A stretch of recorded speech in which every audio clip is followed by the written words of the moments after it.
Alright guys, so this is SSD, Sustainable Self-Development, a podcast for people who want to get ahead in fitness and in life without driving themselves crazy. So if you want to look up a year from now and think, damn, I came a long way, but you don't want to burn out in the process as you get there, you came to the right place. We'll get into today's episode in just a second, but just want to let you know that we have an awesome community on Facebook in the form of a group which you can join, where we discuss and debate things, drop ideas, debate over which person to interview for the next podcast, and all that good stuff. So go to Facebook, type in Sustainable Self-Development, or you can just check the show notes here and click the link there, and you'll find the Sustainable Self-Development Facebook group, and you can join.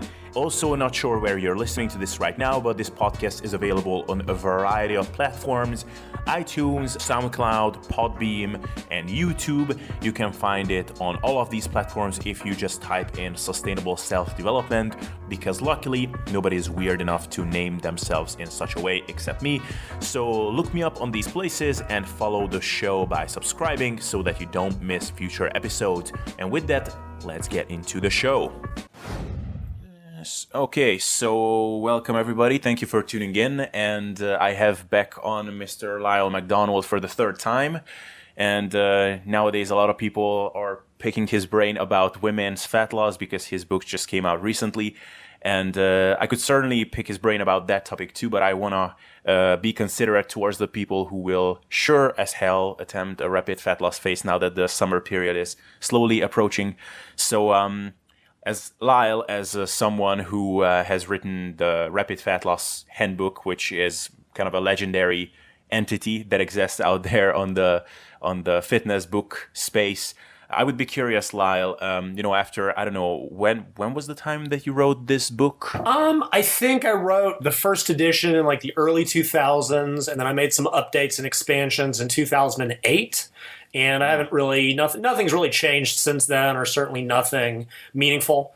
Even the changes I made between the first and second edition, I went from recommending like flax oil to preformed fish oils when it became very clear that the body is terrible at converting alpha-linoleic acid to the fish oils, and I expanded the exercise section. It wasn't quite as thorough as I wanted it to be, but by and large, nothing really changed meaningfully about the diet. So, and nothing I've seen since 2008 has really changed either. Nutrition as far as what's required. There's been no significant differences. Yeah.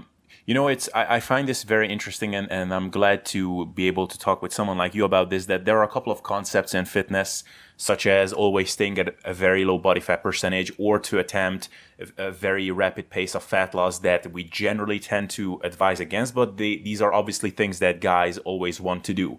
And when they quote-unquote find a science-based rationale for doing these things, they obviously become very enthusiastic. So I would be wondering that you, as someone who has written this book, when someone comes to you these days and asks you about, Lyle, I have 2 months to get ripped, now I'm 16% body fat, I want to get ripped as quickly as possible. These days, what do you tell these people? Well, I mean, the reality so I'll kind of back up. When I first wrote this book, a lot of it was in response to a couple of other approaches that were out there. And make no mistake, rapid fat loss programs, the protein sparing modified fast has been around, since the 70s, I want to say. Very low calorie diet, based around protein. At the time, there were a couple of similar diets that were tended to be based around, amino acid supplements, things of that nature that I just wasn't very impressed with. So at the time, I kind of took the stance of, people are going to do it no matter what you tell them. So knowing that, you might as well give them the best way of doing it. If they're going to do something, whether it's right or wrong, I mean, yes, it'd be great to talk them out of it, but if you need to, but it's not going to happen. So you need to give them at least the best approach to it. Since then, and of course, my approach to it was, to build a diet around whole foods, all of the essential nutrients, which means sufficient dietary protein, fruits and vegetables, which contain numerous micronutrients, and then, of course, essential fatty acids. From a nutritional requirement standpoint, that's all we need. So the goal was to create the lowest calorie diet that provided, complete nutritional support. For example, back in the, I want to say, late 70s, early 80s, there was a diet called the Last Chance diet. It was a protein-sparing modified fast based around collagen protein, which is great for the hair and nails, terrible for the body because it's not a complete protein, with no electrolytes. And a bunch of people died because they actually went in there, they threw off their electrolyte balance so much that their heart stopped. So I wanted to clearly avoid that. Since I wrote that book, there's actually been a recognition, and I actually just read a really good paper a couple days that I would have to find the title of, basically pointing out that the idea that rapid fat loss or rapid weight loss is always more likely to cause a rebound is actually untrue. And there's significant amounts of research that faster initial weight loss is associated with better long-term maintenance, which goes very much against, like you said, these fitness concepts, kind of the dogma. And there's a couple things going on. One is this may just be a reverse. Maybe the people who lose weight faster are more likely to succeed. Like, that's always a possibility, right? People who do better early on, maybe better just genetically or behaviorally or whatever. But a lot of the issues with, that rebound weight gain came out of how those diets were being set up, which was liquid meals. They were giving them liquid meal replacements, basically a protein drink. This was doing nothing to retrain eating habits. Exercise was very rarely included. We know full well that exercise is arguably more important for weight loss maintenance than for weight or fat loss acutely, especially for overweight individuals. I'll come back to lean folks. Overweight people cannot do the amount of exercise to really have much effect, right? To burn 500 calories a day in exercise, that's an hour of hard training. To reduce 500 calories in your diet when you're eating a ton is relatively trivial. It needed to be based around behavior change, cognitive behavioral therapy, learning better approaches. So I set up my diet based around a whole foods of a base nutrition, right? Whole proteins, fruits and vegetables, essential. No one would argue with that being required. Once you want to slow fat loss down or achieve maintenance, you add foods back to that. And that was kind of I even joked, like, I could make a meal replacement for rapid fat loss that would make me a lot of money, but I wouldn't because I don't think it's optimal for long-term retraining of eating habits.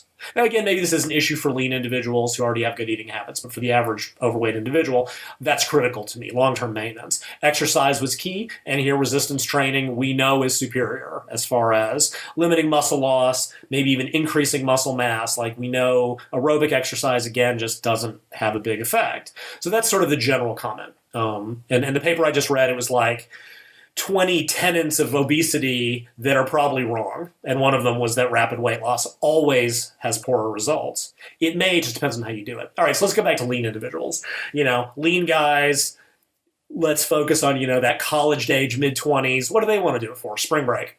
Why? They want to have abs on spring break so they can hopefully, meet girls and get laid. And that's all good and well. For women, it can be that bikini season is coming up, reunions, weddings. That's often a driver for women's rapid weight loss. And I'm not saying either is better or worse. Just like the reality is we know they're going to do it. I wanted to give them the best ways to do that safely and effectively with the least chance of rebound. So they wanted to maintain that. So that's what rapid fat loss is. Yes, it would be ideal for leaner individuals to maybe start a little bit earlier, but so long as they use it for limited periods, rapid fat loss isn't a problem. Sort of within the context of the women's book, chronic, very low-calorie diets can cause a lot of problems in women. Menstrual cycle dysfunction, hormonal, all kinds of issues. For a leaner individual, and here I'm talking 10 to 15% fat for male, 20 to 24% for female, 4 weeks, if you want to push it, is the longest I would say be on that diet. Because realistically, the fat loss for a larger male should be in the 2 pound per week range, maybe 1.5 pounds of fat. For women, it'll be a little bit lower, but anyone that lean, that 5 or 6 pounds of fat loss, true fat loss, not just the water, that should get them to where they need to be.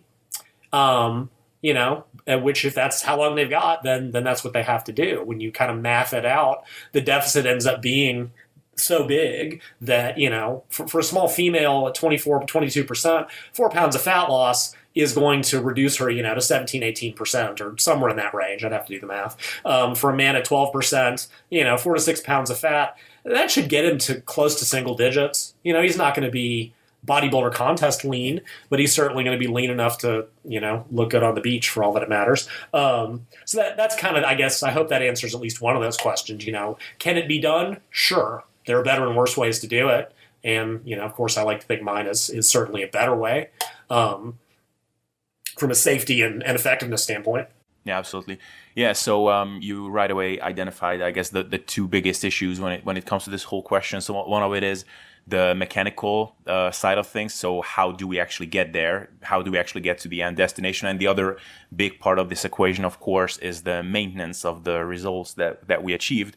And I want to touch on both of these things. But first, on the how fast can we go side of things. So you mentioned these 2 pound-ish kind of figures for leaner guys, for example. So what kind of percentages we are talking about? 1%? Do you think we can potentially go over 1% fat loss? And the reason I'm asking that is because generally, the evidence-based kind of fitness community, generally this 0.5%, 1% body weight loss per week is generally the figure that we mention the most often.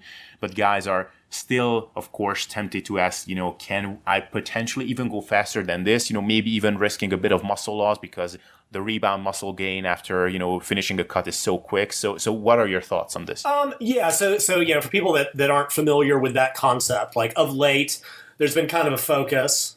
So again, let me back up. Back in the day, you would see things like you should never lose more than 2 pounds per week.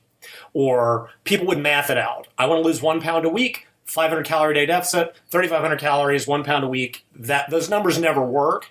And even the 2 pounds per week thing was mainly for overweight individuals and was mainly more of a behavioral thing, right? When they've done like protein sparing modified fasts, you can see up to 3/4 pound of fat loss per day in an obese individual, right? And obviously not a lean individual. Their deficit ends up being, 2,000, 2,500 calories a day. It's just staggering. So, the problem is you can't talk in absolute terms. 2 pounds a week of weight loss for someone who's 250 pounds and 2 pounds for someone a week for someone who's 120 pounds. Like, those are staggering differences by percentage. If you took 1,000 calories a day out of the larger person's diet, okay, they may be eating 5,000 calories a day. 1,000 is no big deal.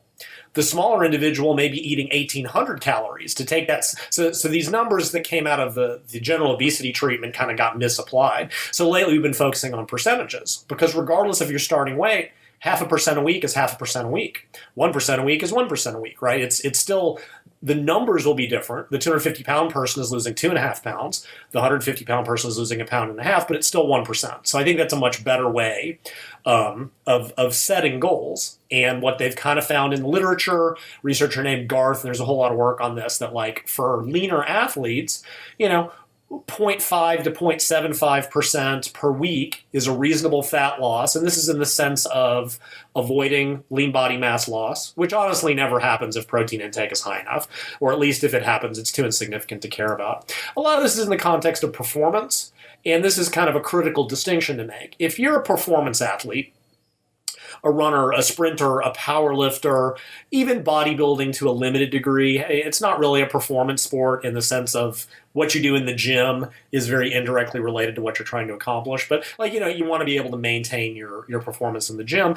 Bigger, faster weight losses tend to require either so much calorie restriction or so much activity that becomes a problem.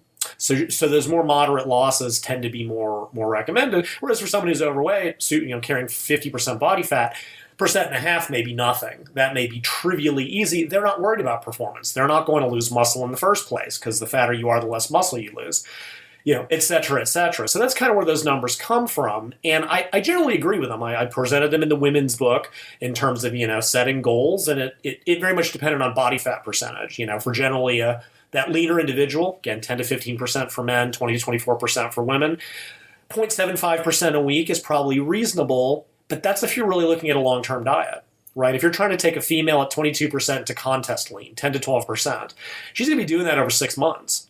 Obviously, you should probably be targeting more moderate fat losses. Same thing for the male, and at the end, they might be getting 0.5% a week, but when you're grinding that last 13 to 11% body fat in a woman or 12 to 10, you're on just the razor's edge of overtraining, exhaustion, muscle loss, performance loss, potentially stalling fat loss, hormonal adaptations. You're looking at, but that's a 6-month-long diet to the extremes. Over short periods, you can do ridiculous stuff. You can do it in the weight room. You want to go train 6 days a week, twice a day? You can get away with that for about 6 weeks. You'll explode afterwards, but for short periods of times, you can do some really ludicrous stuff, and that's kind of where rapid fat loss is. That's the end it sits on. Is you have to accept, yes, we're going to shoot for much faster rates of fat loss. So with sufficient protein, muscle loss is never an issue. You may look a little smaller, glycogen, water, etc., but true muscle loss is insignificant. And to your point, the guy who wants to be ripped for the beach probably doesn't care, right? What people forget is that being a little bit smaller but ripped, you'll look a lot leaner than being a little bit big, or so you'll look bigger than you are. There's when guys get very lean, they look more muscular than they actually are. Right, you'll especially with their shirt off. You'll see guys at contests. You'll see 165-pound male bodybuilders in clothes. They don't even look like they work out. And as soon as they get into their posing briefs, oh my God, they look gigantic, because that's what being lean does for you. Women, not to as great a degree, but when they get leaner, their appearance tends to improve more with leaner, even with slightly less muscle. And I'm not talking about being skinny fat, but if they don't lose a lot of muscle or even gain a little bit, losing that fat will tend to improve performance far more significantly. So what you have to accept with that, though, is that you probably won't feel very good. It's weird. Some people get a lot of fatigue. Some people feel positively euphoric. There's a lot of individual difference here. Some people's brains seem to run fantastically on low carbs. Others just never get over feeling like crap. A lot of that's electrolyte intake, which is frequently insufficient. Like, that's the big one. There's actually a group dedicated to my book on Facebook, believe it or not. And 9 out of 10 problems people are having, electrolytes. Just use a sodium, potassium salt, and salt your food. That solves most of the problems, because that's a big part of fatigue. So you do have to cut back your weight training. And this is probably one of the places I see the most resistance. Well, I train 6 days a week. Well, I don't care. If you train more, you can't do it when you're on 800 to 900 calories, or you shouldn't, more to the point. So I recommend significantly reducing weight training to as little as 2 days a week. In that second version of the book, I allowed for 3 to 4 shorter workouts, but you shouldn't be in the weight room more than 30 or 40 minutes, because if you are, you're doing too much. I also recommend reducing the amount, the volume, the total number of sets, because we know that intensity is more important than volume for maintaining muscle mass. And I would rather someone do 3 heavy sets and get the hell out of the weight room than do 6 less heavy sets because they don't have the work capacity to do it. So we're really talking about physique changes here, right? If you're working with an athlete, a performance athlete, you probably don't have this option. You probably can't cut their... Now, there's occasional differences. Powerlifters can occasionally get away with this. They're training, they can do a short taper phase. I've heard from some that they prefer short, aggressive diets over longer. It lets them get back to normal training. So they'll do a couple of mini cuts. You'll hear people talking about, and a mini cut is like a 3 to 4 week kind of short diet between gaining phases. It's for physique athletes or performance athletes. It's so you can train well-fed, but keep your body fat percentage in check. So that's another place but you have to adjust your training. Mainly, you got to reduce your cardio significantly, and that's the other place people run into problems. People just are so programmed, I got to do cardio when I diet. Well, it helps, it can help, but in the case of very low calories, it can actually do more harm than good. And that's the other big mistake people make. I did your diet, I did cardio 6 days a week. It didn't work. Well, what did I tell you? How many times in the book did I say you cannot do this? I realize you're special. I realize that you're the exception and you're a unique and delicate flower. But how many times did I say not to do this? But people don't listen because they believe you got to be doing an hour of cardio a day to get lean. And the reality is that diet plus weight training has the same effects as doing all the cardio. So let the diet do the work, let the resistance training maintain the muscle, and just do the diet. So certainly that is, if you're willing to accept those limitations, you can get away with 1 to 1.5%, an extreme diet. For leaner people, it has to be very reduced in duration. Like I said, generally I recommend 2 weeks in the book. If you need 4, that's great, but it has to end. And even during that, you're going to need to raise calories to maintenance from time to time to offset some of the hormonal changes, refill muscle glycogen for training. Like, this isn't straight 4 weeks of murdering yourself. So these are all, and I call mine a modified protein sparing modified fast. For that reason, I made some changes to the original in terms of scaling protein intake with body fat and activity, resistance training, essential fatty acids. Modifying it is it's important for everyone, but it's also for that leaner individual who has more concerns, especially if they're training. Yeah, it's you brought up a lot of points that sparked some thoughts in my head. One is just a note that when you mentioned that for short periods of time you can do ridiculous stuff, you just might feel like crap. And I talked about it on the podcast a few times that some months ago I did a really rapid fat loss phase. I think over the course of maybe a month, I think my average rate of fat loss would have been something like 1.2% body weight loss per week. And body composition wise, it was well worth it. However, and during the process, I actually did feel this weird euphoric sensation that you mentioned. Probably a lot of it was psychological, but after that, it took me a good month to let, libido and all those things re-normalize. So something to keep in mind for people. Yeah. So it's, there's certainly pros and cons to both approaches, and of course there's individual differences. I know folks that, some people would rather suffer a lot for a short period of time than suffer a little bit for longer periods of time. I know a lot of people that once they establish that they're not going to have a big rebound afterwards. And some people still do. Make no mistake. I'm not trying to say that this works for 100% of people. Some people are still going to rebound and gain a lot of weight back. And if that's true, this isn't for you. Like that's, I see a lot of people and they're like, yep, doing my third stint on RFL, like, well, maybe this is not the right approach for you personally. And I feel that way about all diets. So there is that individual difference, and you do have to be aware that there may be consequences. You see that out of contest diets when people diet very pathologically for physique contests, chronic low calories, no days at maintenance, no diet breaks, too much cardio. They get there and then they're wrecked for months or longer. It may take them 5 to 6 months to achieve any sort of normalcy. And that's just the price you're going to pay to get lean beyond a point that your body, is going to really fight back. And it can... Again, it's durational, it's individual, and you just gotta make the choices. And either way, it's gonna suck one way or the other. And with that, I want to talk about a little bit about, you just mentioned diet breaks, and I think the more I'm hearing about kind of new research and some interesting findings coming out about these cyclical diets where you maybe diet for a week, take another week of break, or maybe have some interspersed low calorie day during the week and eat maintenance for the rest of the time.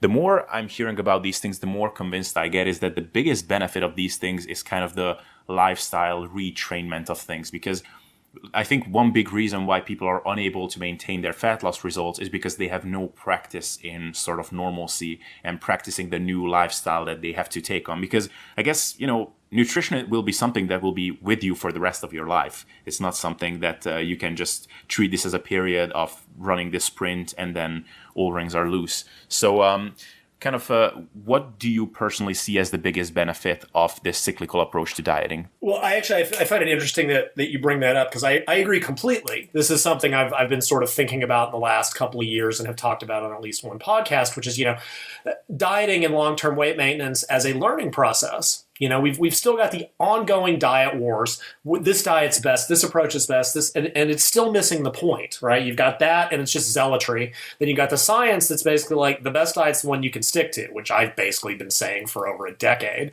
And people get so married to a strategy that works for them, whether it's intermittent fasting, keto, high carb, cyclical keto, carb cycling, intermittent caloric restriction, alternate day fasting, I can go on and on and on and on and on. And for any diet, you can find a group of people that just did stunningly on it. It changed their lives. You can find a group of people that failed completely on it. And you can flexible dieting, and I'll come back to that in a second. And there's a group in the middle that's kind of like, it worked about as well as everything else. We're getting into individual differences. We're getting into context. For what I see happening is people go, okay, intermittent fasting is the way. And don't hear that this isn't criticism of intermittent fasting. It's just one of the current very popular approaches. And it's achieved a very zealotrous fan base that I can without fail, if there's any thread in my Facebook group that the word breakfast is mentioned, someone will have to tell you, oh, I haven't eaten breakfast for 3 years. Well, goody. I could give the first damn. But I can guarantee you that they will be the first ones to let you know about how superior they are. They're the new vegans. And but it's true of all diets. Sorry, it's not. It's unfair to pick anybody out. So someone goes, okay, intermittent fasting is the best, and they try it and it fails for them. And then all they think is, well, I failed. Well, maybe.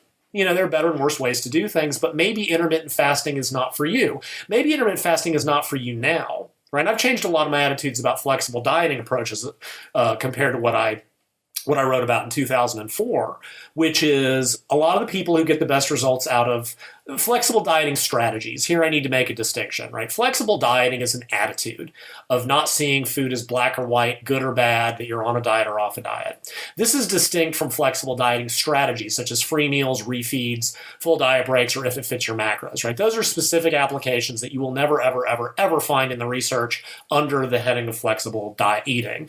Flexible eating in the research is a way of thinking about food. So, originally, when I was much younger and wrote that book, I was like, yep, flexible dieting strategies. Everyone should use free meals. Everyone should use refeeds. And I know better now, right? The people who do best with that frequently have a background of rigid eating. I did, and I was just projecting. And I realize that now. The people who do best with if it fits your macros, A, know how much they're eating. B, have very good food control because they probably spent 5 or 10 years eating very rigidly, very measuredly. No matter what they're eating, they're aware of it. Right? I go to the buffet, I know how much I'm eating. I don't care, but I know how much I'm eating. The average overweight beginning dieter who their taste buds have adapted, the reward system has adapted with decades of relatively poor eating habits. If you tell them in the first week or two that I want you to go have a free meal, it may work fantastically, but it's just as likely to kick them off their diet because all of a sudden you give them, they may need to spend 10 or 12 weeks eating very strictly. And I don't mean they're eating rigidly. I mean they're adhering very strictly to a specific diet, whether it's low carb or I don't care what it is. But inserting these strategies too early may do more harm than good for them. It's not that they failed this. And again, like I said, there are better and worse ways to do it. And I would usually say, try a given strategy a few times. And if it doesn't work, it's not good for you. Maybe ever. Maybe it's not good for you now. Maybe 12 weeks from now when your taste buds have adjusted, you can have that free meal or have that small snack and not get blown off your diet. Which is a long way of talking about dieting as a learning process. Over time, I think successful dieters, and there are generalities, find the cluster of strategies that work for them. And they do it with practice. They do it by screwing up. I certainly have, right? I know factually that if I try to intermittent fast, if I eat about 4 o'clock and have, a normal meal, I'll be fine. If I kind of keep extending it, I get hungry and I end up at the buffet. So for me, it's a matter of how I approach it. If I want to do, if it fits your macros, I don't keep stuff in the house. I go to the store, I buy exactly what I want to eat. I don't bring the bag home. That's because I found out the hard way that's what's best for me. I'm not saying that's best for anybody else. This is how I've learned over the years on top of my other. So anyway, I agree with you completely that I think getting to practice maintenance, whether it's on a day-to-day basis, right? Intermittent caloric restriction, where they're alternating heavy fasting with a maintenance day. Not only do I think it has potential psychological benefits, you don't feel like you're dieting all the time, it may have physiological benefits. It is giving you a chance to be like, okay, that's a diet day, but I get to just practice what's normal eating. What is a normal maintenance day for me now? And you get to practice it, and you get to make mistakes, and you get to figure out through that learning how to solve those mistakes. Full diet breaks have the same potential issues, right? And there's a weird psychology. Dieting is almost, I don't want to say dieting is easier than maintenance because obviously physiologically it sucks, but psychologically it can be easier than maintenance in the sense that dieting feels like you're moving towards a goal. Even gaining weight, if you're an athlete trying to gain muscle mass, that feels like you're moving towards a goal. Maintenance is very nebulous because the goal seems very abstract. You're not moving towards or away from something. You're just kind of sitting where you are. And my mentor actually said, there's no such thing as maintenance. You're either moving forwards or falling behind. Maybe in the gym that's true, but in the context of weight loss, clearly it's not. So it can be a very weird psychological switch that, okay, I'm at maintenance now. Now what? You kind of flip that diet switch off, and where you're no longer actively dieting. Well, now what? Now what happens? And you can get in deep of the social psychology work of approach versus avoidance goals. If you're trying to lose weight, that's an approach goal. You are actively seeking moving forwards. An avoidance goal, you're actively trying to avoid something happening. And in the case of maintenance, you're actively trying to avoid weight gain. So they might need to be conceptualized differently. But giving that, there was that study you mentioned. Well, there's the original study way back in the day that kind of drove my first book by Wing, where they gave them prescribed diet breaks of 2 weeks. Nobody regained weight. Everybody went right back to their diet. Like there was something, they failed in their study design, but they made kind of a cool discovery. There's a very recent study that I want to say they dieted. I think it was 2 weeks on, 2 weeks off, compared to a group that dieted straight through. And I think the group that took the frequent breaks, like they both lost the same amount of weight over time. I believe there was better adherence. I believe there was, I forget the specifics of it, but it was a very interesting paper. Now would I recommend taking a diet break that frequently? Probably not, depending on, people want to lose weight faster than they ever will, and that slows things down. But maybe if it gives you better long-term results, maybe that's superior, right? And that's the other issue. Unless you just want to lose weight and don't give a damn what happens afterwards, long-term maintenance is what matters. Right? Everybody can lose weight. Most fail at keeping it off. The problem is the keeping it off, and that's honestly where I want to see more research. I don't care that fiber is healthy. I don't want to see another study that fiber helps weight loss. We get it. We get it. Fiber's good. We get it. Why can't we get people to stay on a diet long term? This is what we're failing at, and that's where the research needs to focus. So yeah, absolutely. You diet for a couple weeks, you get some habits ingrained. Okay, now you're going to take maintenance for a week, say. Well, what happens? Do you completely lose track of all your what you're doing on your diet? Do you find that suddenly, if you regain a bunch of weight, like you get to go through that learning experience quite frequently and to figure out, okay, what's the best way for me to approach maintenance that gives me the best long-term chance of success? And I think there's a lot of ways to do it. There's one researcher who believes that fasting is the ultimate diet, which I don't agree with complete fasting. It can work for very overweight individuals. And his premise, and I think intermittent caloric restriction has the same advantages. It teaches you that you can be hungry for 2 or 3 days at a time, and that you can eat less for 2 to 3 days at a time, or eat nothing for a day. Once you've learned that you will not die, especially if you get to eat normally, well, what's to stop you from inserting a low-calorie day once a week? Right? If you know, like intermittent caloric restriction is typically like 25% of maintenance. I wouldn't do that for leaner individuals, but just to make the point. Well, you do that and you go, okay, I didn't die. It wasn't a lot of food, but whatever, for a day I can do it. Well, if you're in maintenance and you know that you have a little bit of a tendency to overeat on other days, well, 1 day a week, put in a quote-unquote fasting day. Boom, problem solved. You just created a 2,000 calorie deficit that will help to, and that's probably closer to what flexible eating attitudes are than anything else, is letting slight increases on one day be offset by adjustments on other days. It's a little more proactive, but that's not a bad proactive strategy on top of any other potential health benefits. So yeah, I absolutely agree that on top of, I also think in that 2 week on, 2 week off study, the 2 week on, 2 week off might have actually lost more fat. They didn't see quite the same drop in metabolic rate because they were basically kind of normalizing stuff in between, which, sounds familiar. It's nice to see direct data on that, but that's part of what I've been talking about for, a decade and a half at this point. But regardless, Dan Duchesne was talking about it before me, so I shouldn't take credit. And so I think it has physiological benefits. I think it has psychological benefits of, anybody can diet for 2 weeks. If I tell you got to diet for 2 years, that's exhausting. It's exhausting to even think about. Anybody can diet for 3 or 4 days. Anybody can diet for 2 weeks. Anybody can probably diet for 3 or 4 weeks. But if you know that, okay, cool, after that I get to kind of eat normally, the psychological stress is reduced. And I think that's huge. The physiological benefits on metabolic rate, that's huge. The hormonal benefits across the board, that's huge. Giving the chance to practice maintenance more frequently, I agree with you completely. Probably as equally, if not potentially more important. Because the hormonal stuff, all that other stuff can be dealt with. Long-term maintenance habits, that's where we're failing and where we need to find solutions.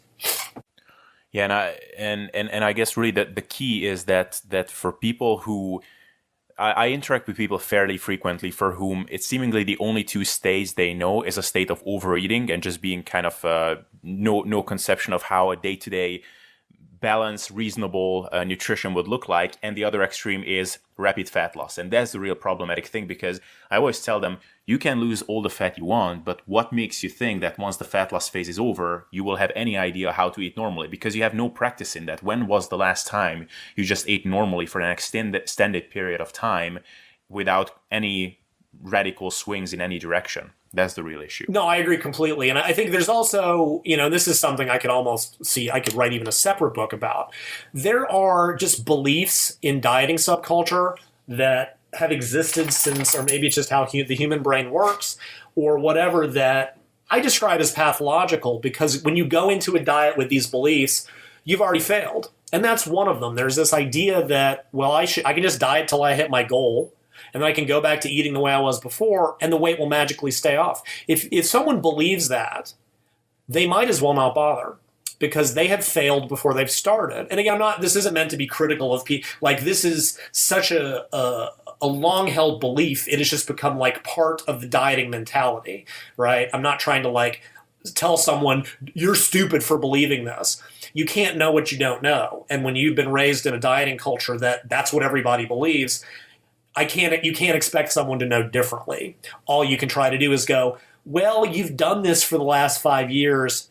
Maybe it's time to try something else, right? The old repeating the same thing and expecting a different result. But there are so many ideas in dieting lore or in dieting attitudes that, some people have been found there are diet foods and there are non-diet foods, right? And that's where the flexible eating that's a very rigid approach to dieting. When I'm on a diet, I eat these foods. But there's even when you tell people something is a diet food, they will report that it doesn't taste as good. I think some of that is just this psychological negative of dieting, and I know people get twitty about, it's not diet, you can't spell diet without die. Diet actually derives from the Latin word for day and what you eat in a day, but whatever. People have these negative associations because, and I'm old, I remember, my mom even remembers better, the way you dieted in the 50s and 60s, you went and had your cottage cheese on salad. It's a very miserable way of eating. Diet foods, diet meals used to be terrible. The new food technologies, at least in the US, I can go get a Fit Kitchen meal, microwavable meal that has 24 grams of protein or more, of lean protein, rice, veggies. The sauces are great. It tastes delicious. This idea that diet foods have to or should taste terrible. Old Jack LaLanne, the first orthorexic, said, if it tastes good, spit it out. How in the world can you expect anyone to live like that? Right? And that's where flexible eating, and even if it fits your macros, and even that realization that, look, there are no specific dieting foods. And a lot of this comes out of physique subculture, right? Everyone's like, but they do the best with dieting. Well, the ones that succeed, and you don't see the 3 months afterwards that they blow up. Like this, you must eat tilapia, broccoli. You have 6 foods that are acceptable for dieting. You go, look, you can eat these other foods. No way, I'll never get lean doing that. Okay, whatever, you can't argue with that. But when they're held up as the way to diet because of their success, well, that just makes it worse. And you get dieters that are starting with a set of beliefs, an approach to eating that for the grand majority will fail.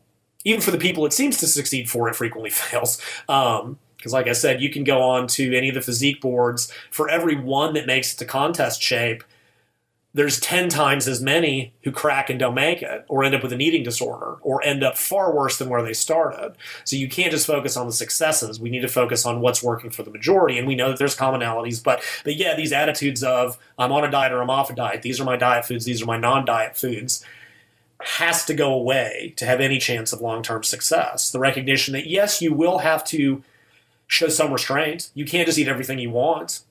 However, the idea that you can never eat anything you want again is equally untrue. And there's a happy medium. Yeah. And not to take this to an overly philosophical direction, but I really think that a lot of this mindset comes from this idea that once I lost the fat, everything will change and I will be a different person and life will be so awesome. And I will somehow, because everything will be so cool, I will surely be equipped with some enlightened kind of idea about how to do things from then on. And really, it's easy to get into that mindset. I can attest to this. I've done in the past a lot that, I sleep like shit because I'm hungry. All I can think about is my next meal. I don't go out to social events, but it doesn't matter because I'm progressing towards my goals and it's exciting. But once you get there, then it's like, okay, congratulations, you achieved your goal. Now you have the rest of your life to actually maintain this. now what? And it's really easy to all of a sudden flip your mindset over, and that's where a lot of people run into trouble, I think. No, I agree with you completely. There's even some work. I couldn't find the reference right now, but and they ask people, what do you think will happen when you lose weight? And people report things. Women will say, I'll get a better job. I'll get a boyfriend. People will like me. Of course, every guy is like, once I have abs, women will fall to my feet. And they get there, and it doesn't happen. And they go, why did I bother? Right? Because their expectations of any of this. And I do think that diets can differ in that regards in terms of how they're set up to either improve or someone's overall eating habits. Again, quick fix diets, even the ones that are set up fairly intelligently, don't really do that. They're just like, okay, you're going to do this one thing, cut carbs, cut fat, cut this, cut sugar, and that's all you have to do. And you get to the end and go, very few of them cover maintenance. And it's like, okay, well, now what? One of the more interesting papers I saw recently, and so they compared a high-carb diet, which I think was like 45, 50% high-ish, to a low-carb diet. But what they had the low-carb group do is kind of once they got close to their goals, they started adding back carbohydrates, foods, to what they thought would be a sustainable level. And in the end, the diets didn't end up being very different. It was like 45% carbs versus like 32% carbs or something. But I think the point was the instructions were much more specific. Look, you're going to use this fairly extreme approach to get to your goals. But once you get there, we want you to start modifying it in such a way, like, again, on the base of what you've already been doing, which is what my goal with rapid fat loss. And we want you to modify, because that's usually the biggest issue. People can't sustain a lot of these diets, and the attrition rate is staggering, and that's as big a reason, or that's a primary reason for weight regain, right? It's not generally metabolic for overweight individuals. It's not, hunger is up, but it's just they stop sticking with diet, usually because of the way the diet is set up, and dieting gets boring. But if you realize you can include any foods within limits, I think a lot of that, and that's what this study did. It's like, well, people like carbs.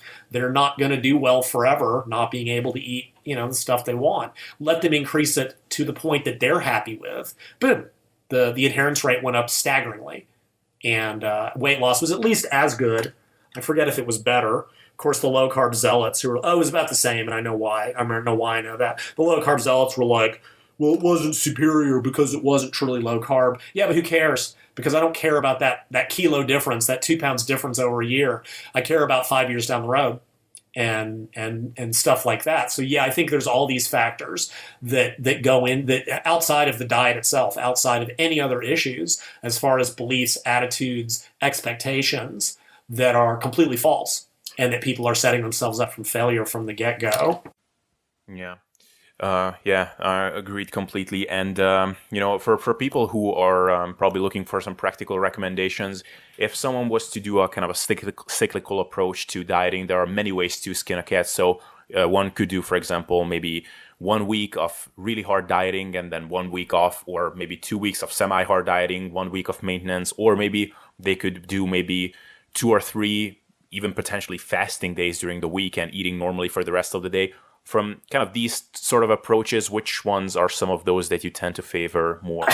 Yeah, again, I think it probably has more to do with the individual than anything else. Like the intermittent caloric restriction stuff, yes, this is my confirmation bias, because this is what I've been saying, again, since like for as long as I can remember. And for people that aren't familiar with it, so typical dieting is just straight caloric restriction, right? You reduce calories by 30%, 7 days a week, for as long as you can stand it. Intermittent caloric restriction alternates periods of what they call fasting. And again, this can be anywhere from 25 to 60% of maintenance. Usually they use like 25% of maintenance, 1 meal a day, and then every 2 or 3 days, they let them eat normally. It's kind of an extension of that alternate day fasting idea in the intermittent fasting community. And when you math it out, right, if you've got maintenance, and people, what they find is that on the maintenance days, people eat kind of their normal maintenance calories, or maybe a little bit higher. Right? And part of this is that there's a delay in hunger when you start dieting and when the brain responds. And like, even in studies are like, we calorically restricted them and hunger went up on about day 4. Like that's kind of the time course. So it's like, well, why not cut that off the pass? If we know that on day 4 people are going to get hungry and miserable, well, Let's give them a maintenance day on day 4. Boom, problem solved. And that's kind of what ICR does. And it also, to me, breaks up the psychologically, right? And I like to use a car analogy, right? Imagine you're driving across country, because I've done it. Right? I've driven from Tennessee to Los Angeles. It's 2,214 miles. And that number will be embedded in my brain for the rest of my life because I did that drive so many times, right? If I said you got to drive 36 hours straight, that's overwhelming. If I break that up into 2 16-hour days, well, that's still a tough day of driving. Well, I break it up into how often do I have to stop for gas and pee? That's about every 3 hours. I can drive 3 hours and then take a break. I can drive maybe 12 hours in a day and then go to bed. By knowing that there's a light at the end of the tunnel, that removes a lot of this. Kind of like with the flexible dieting type concepts. If I tell you you can never eat French fries again, well, that's all you want. If I say once a week, if you want to go out and have a meal and include French fries, suddenly forever becomes every 6 days. And that is a profound sight. Now, again, that can kick people off the diet, but I think that just focus on this principle. And I think with ICR, that's a big part of it, is suddenly you know that, okay, well, every 3rd or 4th day, I get to eat what I want within limits. Like you don't get to pig out. And most people, and the weekly deficit ends up being about the same.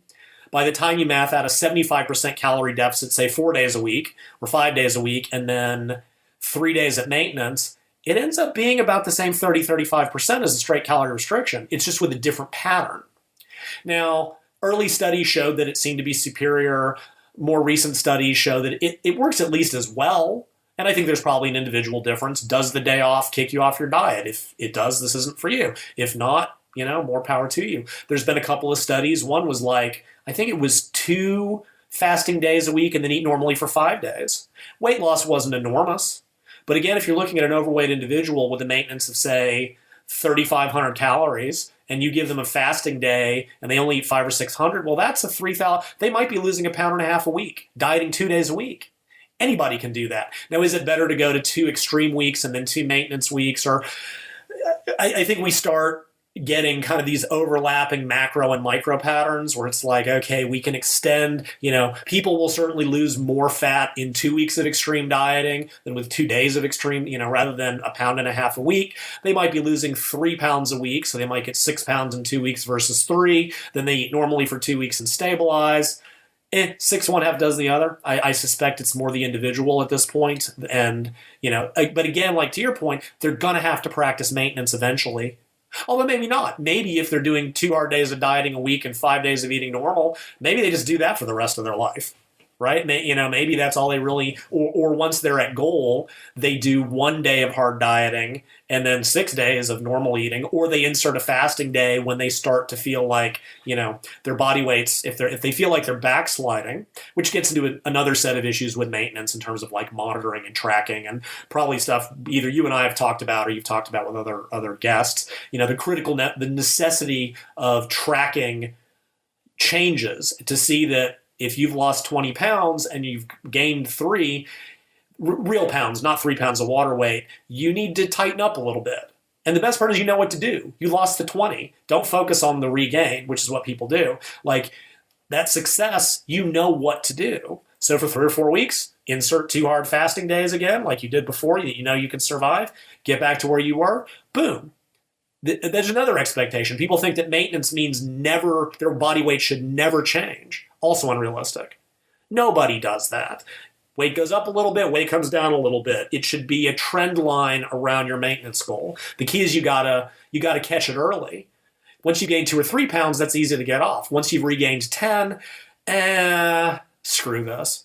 And you're gonna give up earlier rather than later. Yeah, and a related question, and I know that there is some research that also speaks of what I'm about to say, that it seems like there's just a huge amount of inter-individual variability between people as to how they respond to cyclic caloric restriction. Because, for example, I can put myself at a 500 or 600 calorie deficit when I'm 16% body fat, and I can just stay on that calorie level until I have like veins on my abs.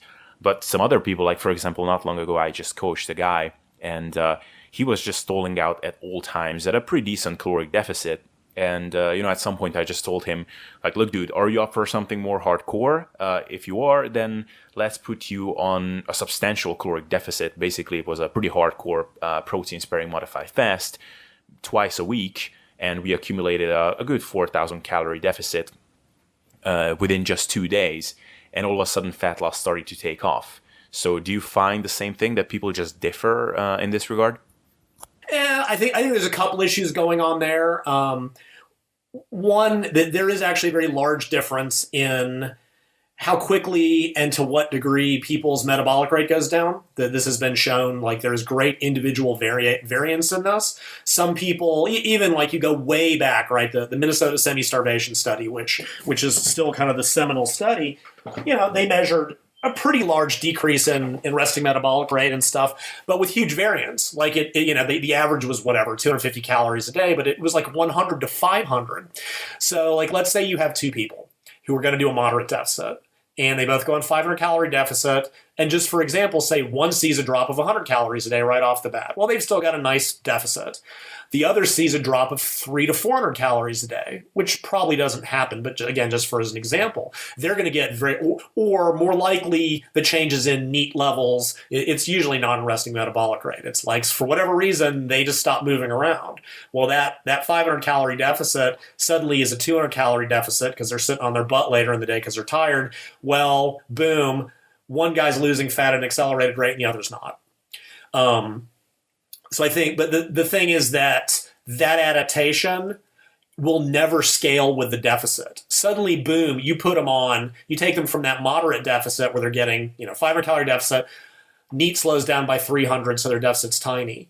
You put them on 1,000 calorie deficit, their NEAT may go down a little bit more, but maybe it's 400 calories. Well, boom, they still have a 600 calorie per day deficit, right? The body can never keep up with a deficit that large. None of the adaptations will ever scale linearly. They might be a little bit larger, but you're never going to see, if they got that 400 calorie reduction in energy expenditure to a 500 calorie reduction in, daily deficit goal, they're not going to get 900 in response to 1,000.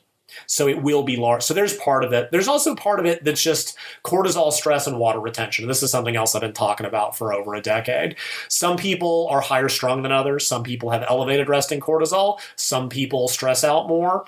And one thing with cyclical dieting, and Eric Helms and I talked about this because he's used, maintenance days with his physique dieters for a while now for a number of reasons, including the ones I've talked about. And he's like, when you raise calories to maintenance, like bigger calorie deficits do raise cortisol more, which can cause water retention.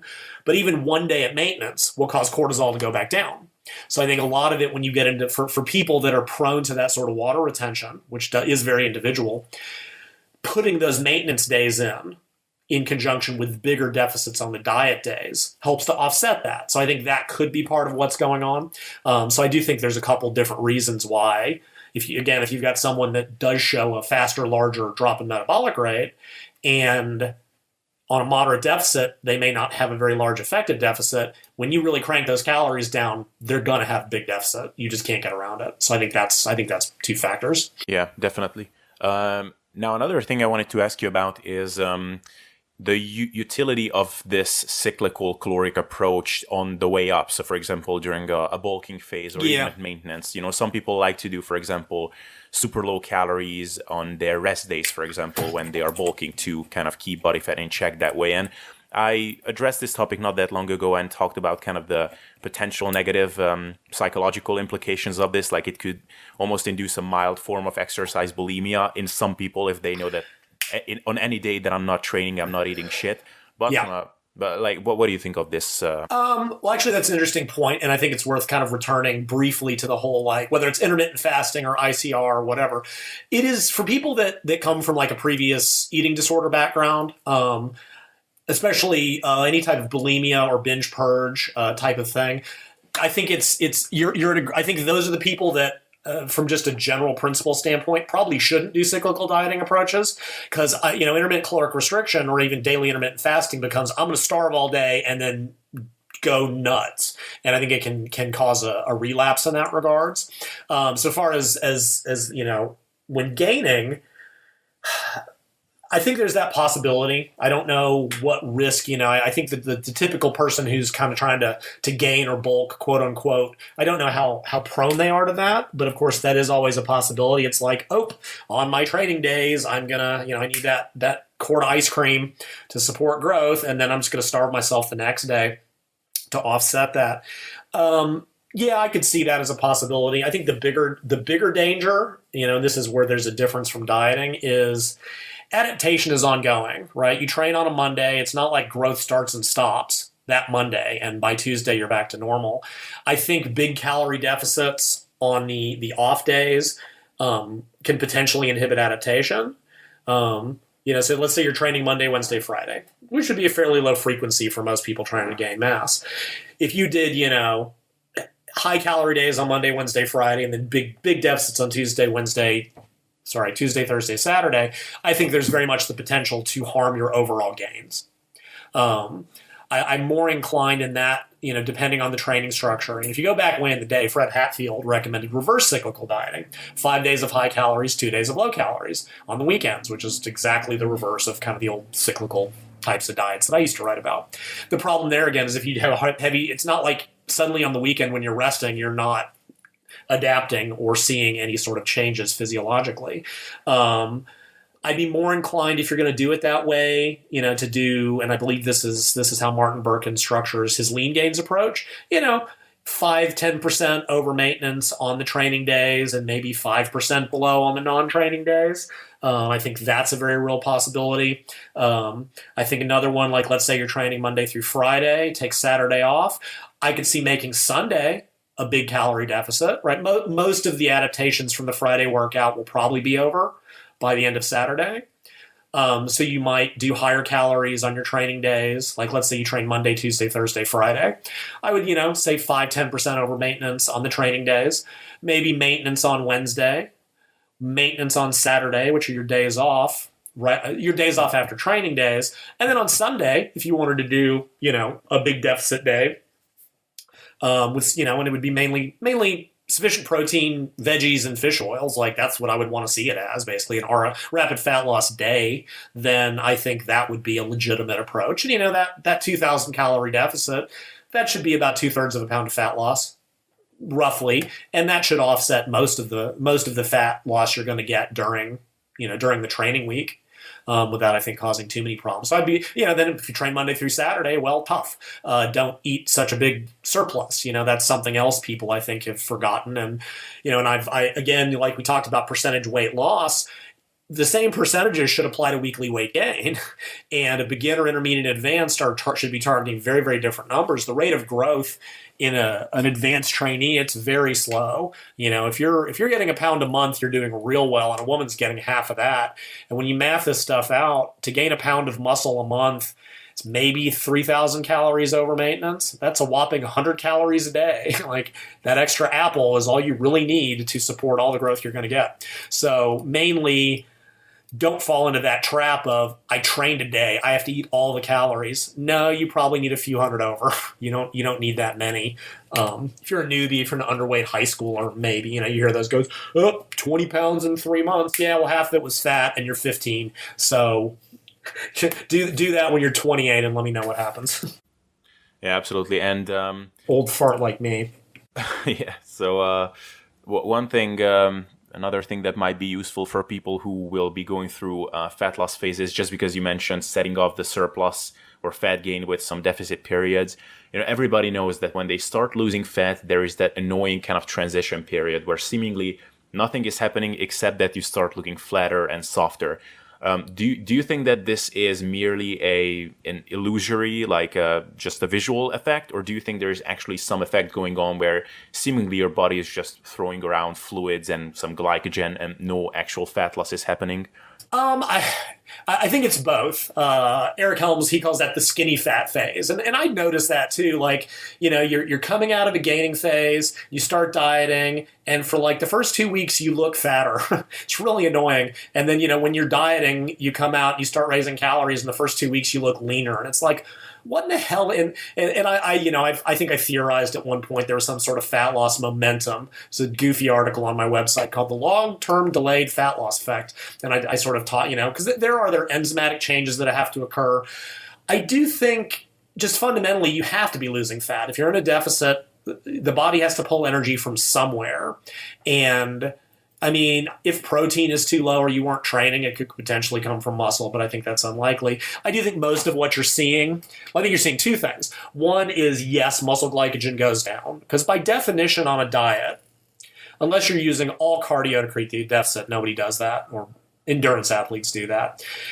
You have to be eating less carbs, right? If anything, protein has to go up from your previous level. I mean, I suppose if you cut dietary fat to the bone, but most people don't do that. So you're gonna muscle glycogen, you're getting a little bit flatter, your muscles aren't as full, you look flabbier, you just do. I think the reason fat loss doesn't show up is just, it's a numerical issue, and it has to do with, those water shifts, right? If water shifts underneath the skin for some reason, you just look puffier, even if you're at the same level of body fat.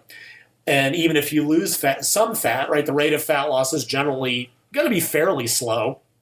And I think part of the problem is that the amount of measurable fat loss that can occur in those first couple weeks is just too small to show up visually or by any measurement method, right? When calipers have a 2 to 3% error bar on body fat percentage, okay, you lost 1% body fat in that first week. That's noise, right? Until you lose enough fat to show up. It also depends on your starting body fat percentage. People also forget, when you're lean, like if you ever prepped or gotten that lean, right? When you're like 8% or 9%, half a pound of fat loss is just visually profound.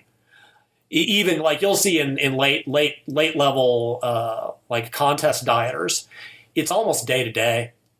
You're seeing visual changes somewhere in the body, a little bit more leanness, a little bit more cut, a little bit more vascularity, almost daily. But this is a percentage issue, right? So if you're a lean male, let's say you're 150 at 8% body fat, you've got about 12 pounds of body fat left. If you lose half a pound of fat, right, that is like 5% of your body fat. That's enormous. And since it's also probably coming from very specific areas at this point, like, right, we lean from inside out and top to bottom, right? First, you lose visceral fat if you're a dude. Face gets lean, shoulders get ripped, pecs just come in. If you're a woman, your abs come in, and then your thighs are last. If you're a man, abs and low back come in last. But when everything else is lean, and you've got an area that only has a little bit of fat left, half a pound of fat loss is a staggering percentage of what's left, right? Then you look at someone who's, say, 40% body fat. They can lose 10 pounds and they'll look the same, because when you're carrying, 70 or 80 pounds of fat, right? If you're 300 pounds at 50% body fat, which is not unheard of, you're carrying 150 pounds of fat. If you lose 10 pounds of fat, that's what? It's not even 1%. And it's visual, and it's going to come off so evenly, it is visually indistinguishable. It's also impossible to measure. So I think, you're a dude, you're at 15%, you get started, you lose a pound or two, maybe a pound and a half if you're lucky, but it's not visible, certainly. By the time you flatten out a little bit and your water shifts to your skin, you look worse for about 2 weeks. And then, boom, you tighten back up as the body reestablishes water balance, and the fat loss starts to exceed easily, the visual threshold or the measurable threshold. But it sucks.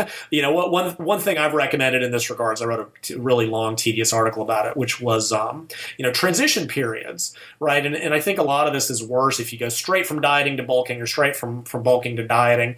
And it's like, if you spend a couple of weeks kind of just maintaining where you're at, you might see some small changes as you kind of, these talk about cleaning up the diet, and see some small changes there. And then, there's some evidence, fat burning enzymes, fat mobilizing pathways might downregulate a little bit. So throwing in, starting to bring in a little bit of cardio during those maintenance weeks can frequently maybe help a little bit with this. But it's just the phase everybody goes through. I mean, it would be interesting to see if a male who is like starting at 10%, which most men aren't going to hold long term, which that was actually one of your first questions that I never really addressed. A male at 10% might not see the same thing. A guy at 15 will definitely experience this. A woman at 24 will definitely experience this. I don't know that someone who is already fairly lean would go through this, but most people aren't coming out of that situation when they start dieting to extreme leanness, or certainly they probably shouldn't be. Yeah. Yeah. Yeah. For what it's worth, usually I find that in the second month of dieting is where I actually start to look good. And in the first one, I just kind of, for the first 2 weeks, certainly I just look worse. Maybe second 2 weeks, meh. And in the second month, I'm like, okay, I'm actually starting to look pretty good. So when this is occurring, like what body fat percentage are you starting at generally? Yeah, I'm talking about starting right from that 15% ish mark, and then which again is kind of about what I would expect. Sort of based on just general physiology. You're just, again, if you're losing a very moderate pound of fat a week or even a pound and a half, so like, what's your body weight, or what was your body weight then? Then must have been around 190 pound ish. All right, so if you're 190 and 15%, you got 28 and a half pounds of fat. If you lose, say, even 6 pounds, right, divided 1 over X, that's, it's a significant percentage of the total, but it's also coming off pretty evenly. And some of this also depends on where you carry the body fat, right? Men, if you're a male that has a very abdominal, the typical male fat patterning, which is going to be mostly around the midsection, you will frequently see, leanness starting to show up in the face. The upper body tends to get a little bit gaunt. Some folks carry their body fat very evenly, and oh my God, they'll diet and diet and diet, and they'll lose 10, 15 pounds of fat, and nothing happens. Visually, they just don't look any different. And then overnight, boom, it all comes in. They reach a point where suddenly everything just comes in all at once. And they get really frustrated because they're just like, my diet isn't working. You're like, you are down 15 pounds and your strength is the same in the gym. What do you think you're losing? But it's really easy to get frustrated for those folks. But that's just like it and it is. It's very annoying. And this is a place where, as much as people say the scale should never be used, like it can be more telling in some situations. Certainly for an overweight individual, they're not going to see big visual changes, but the scale should be dropping fairly. It'll drop real rapidly in the first few days and then it'll slow back down. But it's like, I used to tell people for years, no matter what's going on visually, if your scale weight is dropping and your performance in the weight room is staying at least close to pre-diet levels, you're losing fat. I mean, if you're a beginner, if you're returning from a layoff, like there's some weird exceptions. But if you're just like the general trainee who's training consistently, has been training for over a year, you start dieting, your weight's coming down, your performance in the weight room is unchanged, I guarantee you're losing fat. It may just take a frustrating amount of time to, quote unquote, appear. There's also a weird phenomenon I've written about that it was told to me in college, and I found some research much later on, that acutely fat cells can fill back up with water. The fatty acids are dumped, but glycerol, which is the backbone of triglycerides, can actually absorb water, right? You might remember when glycerol supplements were kind of all the rage for endurance athletes because it let them hyperhydrate and store more body water. So like transiently, fat cells can fill up with water. And eventually the water is dumped, and that's where you get like the whoosh phenomenon, and people be dieting and nothing happens, and then boom, overnight 5 pounds off the scale, appearance just boom changes drastically, and that's the whoosh, which can be related to cortisol but might not be sometimes. And I've found a paper at some point that visceral fat in overweight individuals has a higher water content. They've lost the fat and just refills back up with water for a little while. So, frustratingly. Yeah, it is. It is very frustrating. Well, Lyle, I actually think that I managed to ask all the questions that I wanted to, which is rare that it actually happens. But super awesome. You went just over an hour. And I think, I don't know what else people would want to know about rapid fat loss for the summer. I think they're pretty well set. So, yeah, thank you so much for taking the time. This was a pleasure. Last thing I want to ask you is what kind of resources would you like to mention for them to check out? What are you working on? I'm sure I know that you have put out some really cool stuff lately. As far as, all my articles are still at my main website, which is bodyrecomposition.com. I think there's over 500 of them at this point. And genuinely, I've run out of things to write about. I'm probably going to be writing about training a little bit more. fat loss diet, I got nothing. I got nothing left other than details that not even I care about. My Facebook group, extremely active, and it's also called Body Recomposition. I'm there daily. Lots of smart people in my group. Like I tend to attract experts in a lot of fields. So like I learn from them. We've got a guy doing cancer research. We've got 3 fantastic physiotherapists to do the rehab questions. We've got a great OBGYN. We've got a great eating disorder specialist. Like, I tend to be very much a generalist. Fat loss is kind of and training are my main things, but any questions I can't answer, there's somebody in my group that can. So that's probably a good resource. I did just finally release the women's book, Volume 1, in the end of January after 3.5 years of soul crushing work. I have actually, there is a Volume 2, which will be on training. The Volume 1 was just specifically diet, nutrition, fat loss, and it was way too long. Currently, the training book, which is Volume 2, is the next project, and shockingly, I have even kind of started working on it a little bit. So hopefully, it won't take too long. And that's pretty much where I can be found. I'm sort of all over the web. If you are interested in rapid fat loss, there is a group on Facebook. Let me find it real quick. That is the PSMF. Is this it? Yeah, the protein sparing modified fast diet that essentially is basically based off my book, and I'm actually occasionally active there since I'm in that group. So those are kind of the main places. I have a forum, but for all practical purposes, it's dead. I wouldn't bother. I think forums are dead in the world of Facebook. I think the internet forum has gone bye-bye. Yeah. Awesome. Cool. I'll link to all of those in the show notes. And once again, thank you so much for taking the time. This was a pleasure. Yeah, for me too. Thank you so much. Alright guys, I hope you enjoyed this episode. If you did, please leave a comment and subscribe if you watch this on YouTube. If you listen to this on iTunes, please leave a rating to help this stuff grow. SoundCloud and Podbeam, you can just follow me to be notified on future episodes. And to be a contributing member of this podcast, join the Sustainable Self-Development Facebook group where you can drop ideas about future podcasts. I very often ask my listeners for tips and advice on who to get on next. So if you're interested in getting into discussions like that, be sure to join the Facebook group. And if you don't want to go through the searching process, just click one of those links in the show notes / video description. It is all there. All right, thanks for hanging around up until now, and see you next time.